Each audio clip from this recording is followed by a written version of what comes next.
श्री स्वामी समर्थ अंकशास्त्रानुसार 3 हा अंक अशुभ मानला जातो। तुम्ही जेवण वाढताना शक्यतो 2 किंवा 2 ने भागाकार होईल अशा संख्येतच पोळ्या वाढा।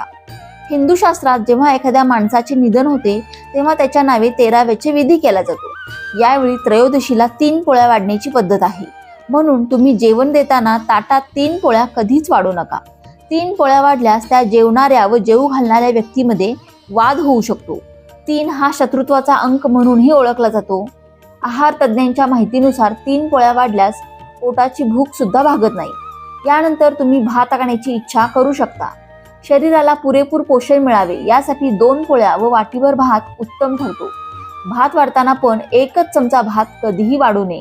किंचित का होईना पण निदान 2 किंवा 2 ने भागाकार होणाऱ्या संख्येतच भात वाढला जावा असे वयस्करांकडून सांगितले जाते। मग लक्षात ठेवा, ताटात 3 पोळ्या आणि एकच चमचा भात कधीच वाढू नका। श्री स्वामी समर्थ।